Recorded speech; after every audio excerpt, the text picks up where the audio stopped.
मंडळींना नमस्कार. आलेले सर्व आमचे मायमाऊली, सर्व आमचे ज्येष्ठ आणि एवढ्या मोठ्या पावसात आलेले आमचे सर्व पत्रकार बंधूंना सर्वप्रथम नमस्कार करतो. कारण ते पण आमच्या मागोमाग धावत धावत कोणग्यातसून येते मराठीत कोणग्यातसून आमदार धावताना बसला पहिलाच बघितला.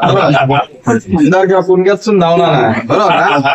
त्यामुळे आमच्या काकांनी जे काय तडफदार भाषण केलं, मला तर 2 मिनिटांसाठी बाळासाहेब ठाकरेंचं भाषण वाटलं. त्यामुळे काकांसाठी आणि जोरदार आपल्या सर्व या ठिकाणी सर्वप्रथम तुमची सर्वांची ग्रामदेवता आणि कुलदेवतेला मी नमस्कार करतो. आणि या ठिकाणी सर्व मी माझ्या गावठी भाषेत बोलतो, चालेल ना. कारण आम्ही एक शेतकऱ्याची मुलं असो, बरोबर ना. पेच खाऊन जगलेली असो, भाकरी खाऊन जगलेले हो, पण ती भाकरी परतूची आता वेळ येते, बरोबर ना. भाकरी करापलेली बरोबर ना. त्यामुळे जोरदार पुन्हा एकदा टाळ्या. या ठिकाणी जमलेल्या सर्व माझ्या मित्रांना, सर्व माझ्या हौशींका मी धन्यवाद देतो. कारण एवढ्या मोठ्या प्रचंड गर्दीमध्ये, आज पावसामध्ये सुद्धा आपण सर्वजण थांबला. आज या ठिकाणी मी एकच सांगतो की परिस्थिती खूप गंभीर आहे. काका बोलले की ही परिस्थिती आहे, ही परिस्थिती खरोखर गंभीर आहे. सावंतवाडी मतदारसंघामध्ये आज 35 वर्षाचा तरुण एका बाजूला उभा आहे आणि एका बाजूला बडे बडे दिग्गज उभे आहेत. एका बाजूला एक तरुण मुलगा, शेतकऱ्याचा मुलगा उभा आहे, 24 तास तो काम करतोय जनतेसाठी. आणि एका बाजूचे सर्व नेते आहेत ना, ते मीडिया समोर फक्त येऊन विशाल परब सारख्या छोट्याशा मुलावरती बोलत आहेत. ही खरी परिस्थिती आहे. सावंतवाडी, वेंगुर्ला आणि दोडामार्गची जनता आहे ना, खूप हुशार आहे. या जनतेला सर्व कळतंय. एका तरुणाला पाडण्यासाठी, एका तरुणाला हरवण्यासाठी एवढी मोठी यंत्रणा या लोकांनी लावली. मी एकच सर्वांना सांगतो, जनता जनार्दन खूप खुश आहे आणि हुशार आहे. ज्या ज्या ठिकाणी मी माय माऊलीकडे जातो, काल तर मी बाजारामध्ये गेलो, तिथे एक माऊली रडायला लागली की हा पोरगा माझा निवडून आला पाहिजे. त्या माऊलीच्या डोळ्यातलं दुःख पाहिल्यानंतर माझ्या डोळ्यात दुःख आलं. मी मनापासून सांगतो, त्या माऊलीने एकच वाक्य सांगितलं, हा पोरगा माझ्यासाठी निवडा येऊ. म्हणजे प्रत्येक औषध वाटता की हो झील निवडा येऊ. भावनिकता नाही तर मनातली साथ मी घालतो. या मतदारसंघात आमदार बदलण्याची काळाची गरज आली आहे. एखादं लग्नात बघा, माटव घालतं आणि नवरा आणून जबरदस्ती उभं करतं, समोरच्या पार्टीतून येतो उभं केलेलो, बरोबर ना. आणि आमच्या सगळे जेवढे कार्यकर्ते आहेत त्यांना दबाव टाकला जातोय, थांबा जाऊ नका, थांबा जाऊ नका. अरे किती दाबणार, किती दाबणार, किती दाबणार. एक एक कार्यकर्ता रागाने काय म्हणतात तो फुगा फुटायची वेळ आली आहे, बरोबर ना. आज सगळे पदाधिकारी आहेत ना, बिचारे दाबून दबटून आपल्याच घरात, त्यांच्याच घरात दाबले जातात. ही परिस्थिती अख्ख्या सिंधुदुर्ग जिल्ह्यात नाही तर फक्त सावंतवाडी मतदारसंघात. काका आपण बोललात एकदम परफेक्ट आहे. सोनुर्ली गावची उद्या जत्रा आहे आणि आज टाळ मारूची, बरोबर ना. वेळ येते. आपण विजयी उमेदवार म्हटल्याबद्दल जोरदार पुन्हा एकदा 23 तारीखची वाट बघायची बिलकुल गरज नाही आहे. गुलाल आम्ही हरलेला आहे. या ठिकाणी माझी ही छोटी मुलं आहेत, या ठिकाणी आमचे माऊली आहेत. आज मला एकच तुम्ही सांगा, मळगावातनं हॉस्पिटलला एखादी गर्भवती बाई गेली, एखादी महिला गेली, त्या महिलेच्या भोवताली काय असतो, प्रचंड मच्छरी असतात. त्या महिलेच्या भोवताली स्मेल असतो. बिचारी गर्भवती महिलेची परिस्थिती काय, तिच्या डोळ्यामध्ये अश्रू असणार ते तुम्ही मला सांगा.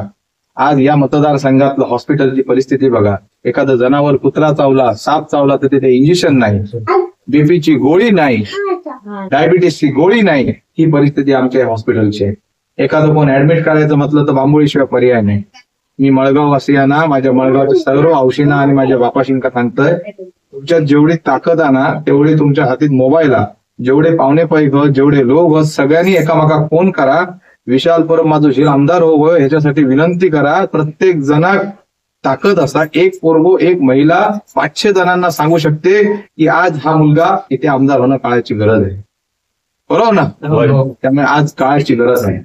एक आमदार घडल्यानंतर संपूर्ण यंत्रणा नंतर चेंज होते. आज सोनवलीची जत्रा सुरुवात झाली म्हणायला हरकत. शुभ संकेत काय असतात हे शुभ संकेत आहे.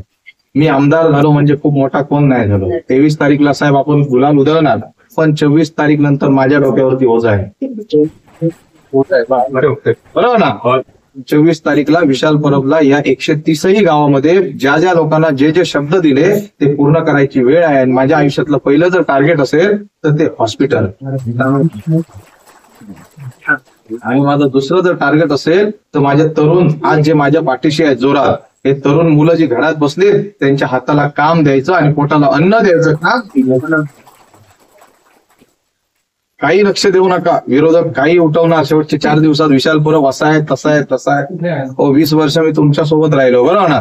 जेव्हा बाजूला बसला तर वाईट नाही, बरोबर ना. त्यामुळे मळगाव वासी माझ्या सर्व मंडळींना सांगतो की तुमची जेवढी क्षमता आहे तुमच्या पाहुणे पर्यटकांना सर्वांना सांगा की हा तरुण मुलगा आमदार होणं काळाची गरज आहे. माझी एकच विनंती आहे. मळगावमध्ये आज या ठिकाणी मी बसलोय, पण आपले माझे सर्व मित्र बांधव, सर्व माझे वडीलधाऱ्यांनी उद्या सकाळपासून 4-5 दिवस तुमच्या हातीत कागद असो नसो, स्टिकर असो, वेगळे सर्वत्र जावा. मळगावमध्ये विशाल परबला कसं लीड मिळणार, मळगावमध्ये कशी ताकद वाढवणार याची बांधणी करा. आज काय झालं माहिती आहे, आज विशाल परबची एवढी ताकद वाढली तिन्ही तालुक्यामध्ये की समोरच्या पार्टीला पिशव्या घेऊन पळायचं. आज पिशव्या घेऊन पळायची वेळ आली. लोक घेत नाहीत पिशव्या त्यांच्या, बरोबर ना. पण मी म्हणतो घ्या. आज निरोप समारंभ करायची वेळ आली आहे, त्यामुळे निरोप समारंभ करून टाका. त्यामुळे कोणाला नाराज करू नका. जाणाऱ्यांना जाताना हसत जाऊ दे, बरोबर ना. समजलं की नाही. त्यामुळे निरोप समारंभाला आपण चांगलं त्यांना शुभेच्छा देऊया. आज विशाल प्रभाकर परब 23 तारीखला आमदार. सकाळी 10 वाजता टीव्ही लावल्यानंतर एकच चित्र दिसेल की अपक्ष आमदार विशाल प्रभाकर परब. या सावंतवाडी मतदारसंघामध्ये एक अपक्ष आमदार येऊन नया इतिहास बनवण्याचं काम.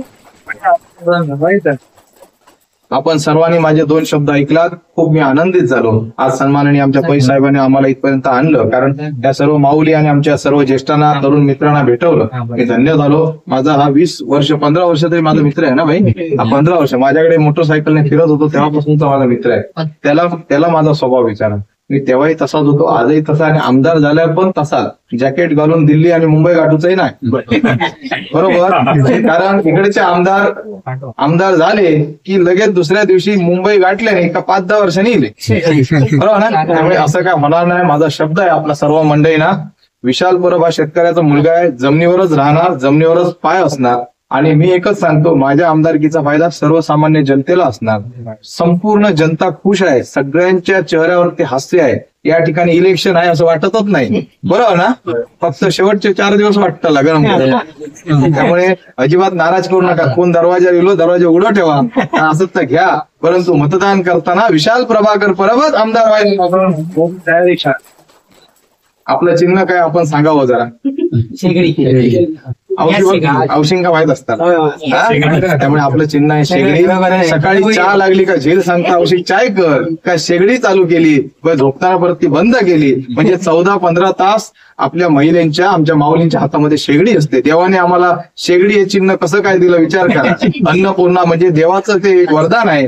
आज आम्ही सोनुर्ली देवतेला, आमच्या संपूर्ण सर्व मळगावच्या ग्रामदेवतेला नमस्कार करून सर्वांनी एवढंच बंधन करूया की या ठिकाणी विशाल परब खूप मताधिक्याने, चांगल्या मताधिक्याने विजयी ठरेल.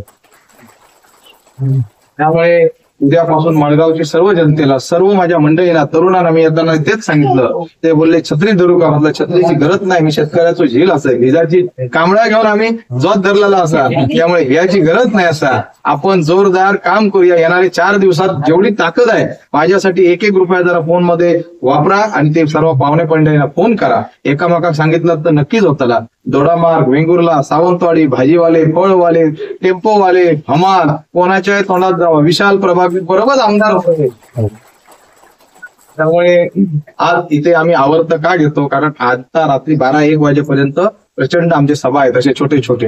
तर तिथे 2-2 मिनिटं प्रत्येक गावामध्ये जावं लागतं. कारण काय होतंय, आमच्या नाटकामध्ये दशावतारी मी, डबला मीच वाजायचं, पेटी मीच वाजायचं, कलर मीच करतोय, सगळं मी करतोय. त्यामुळे माझ्यामध्ये माझ्या जनता जनार्दन हीच माझी ताकद असा. एवढं सांगून भाषण आवर्त घेतो. जय हिंद.